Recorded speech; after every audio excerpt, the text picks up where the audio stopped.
और इस वक्त एक बड़ी खबर जो अभी मुंबई से आ रही है। फिल्म अभिनेता सलमान खान और निर्देशक फरहान अख्तर को अंडरवर्ल्ड से फोन पर धमकियां दी जा रही हैं और इसके साथ ही रितेश सिद्धवानी और फरहान आजमी को भी धमकियां मिली हैं। इन चारों ने ही मुंबई की क्राइम ब्रांच के दफ्तर में शिकायत दर्ज करा दी है। इसकी जानकारी मुंबई एटीएस को भी दे दी गई है, जिसके प्रमुख कुछ दिन पहले तक मुंबई के पुलिस कमिश्नर राकेश मारिया थे।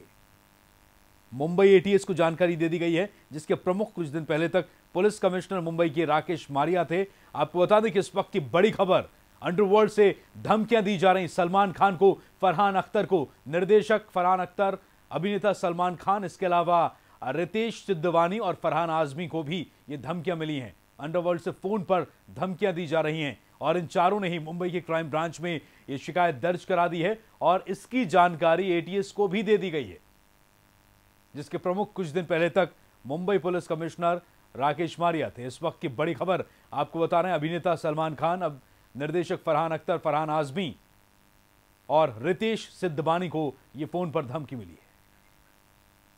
हाल ही में बॉलीवुड की कई हस्तियों को अंडरवर्ल्ड से धमकियां दी जा रही हैं। अक्टूबर 2013 में बोनी कपूर को फोन पर जान से मारने की धमकी मिली।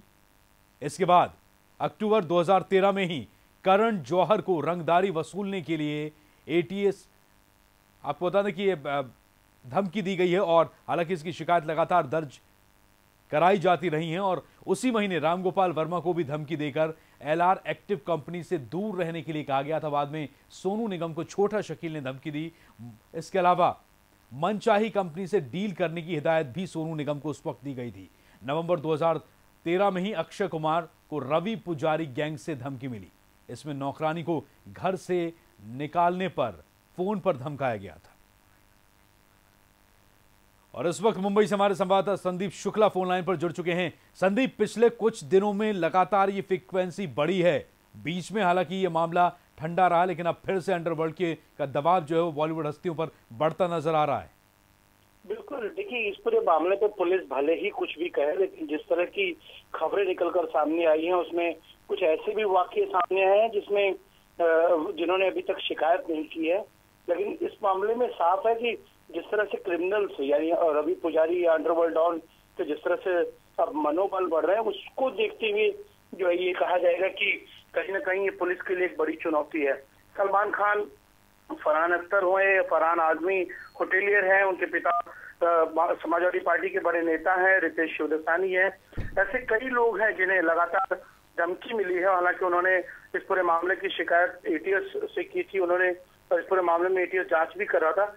हालांकि लेकिन थोड़ी देर पहले मेरी कुछ पुलिस अधिकारियों से बात हुई, उन्होंने कहा कि पिछले 1 साल से जो है वो उनके रडार पर अब तक कोई अंडरवर्ल्ड डॉन सक्रिय नहीं दिखा है। तो एक बड़ा सवाल उठता है कि आखिर ऐसे क्या वजह है जो वो सक्रिय नहीं दिखे हैं। कहीं ऐसा तो नहीं कि उनके जो एक्सटॉर्शन का जो तरीका है या नंबर है या जो पहचान है वो पुलिस सही रंग से पहचान नहीं कर पा रही है। जी बिल्कुल संदीप, लेकिन एक बड़ा सवाल यह भी उठता है, जैसा कि पुलिस की ओर से जानकारी मिली कि रडार पर उनके कोई अंडरवर्ल्ड डॉन अभी सक्रिय नहीं है, लेकिन 2 बार रवि पुजारी गैंग का नाम सामने आ चुका है। एक बार अक्षय कुमार को जब धमकी दी गई थी, तब जब नौकरानी को बाहर निकालने को लेकर अक्षय कुमार को धमकाया गया था, और इस धमकी के पीछे भी रवि पुजारी गैंग का ही हाथ बताया जा रहा है। तो क्या ये माना जा सकता है, जैसा कि आपने बताया, कि एक्सटॉर्शन का तरीका और लोग बदल गए? बिल्कुल, देखिए, पुलिस के लिए सबसे बड़ी चुनौती है कि अंडरवर्ल्ड डॉन और उनके लिए अब यहाँ ग्राउंड जीरो लेवल पर काम करने वाले वो चेहरे जो है वो बदल चुके हैं। उनका काम करने का तरीका बदल चुका है, लोगों तक बातचीत करने का जो है वो तरीका बदल चुका है।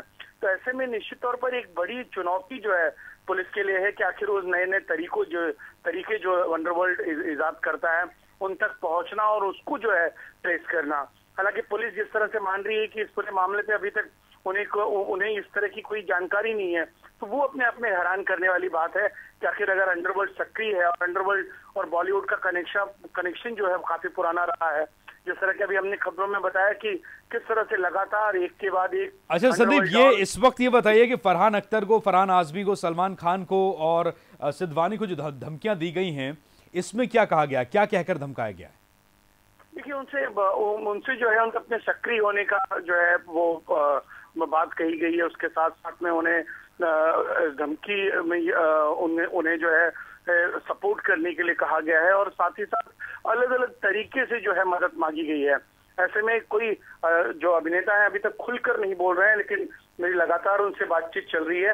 लेकिन वो उनकी जो अभी तक जो जानकारियां निकलकर सामने आ रही है कि ये अभिनेताओं से जो है मदद मांगने की कोशिश की गई है। बहुत शुक्रिया आपका संदीप, इस खबर के लिए, इस जानकारी के लिए। संदीप शुक्ला मुंबई से, आपका बहुत बहुत शुक्रिया।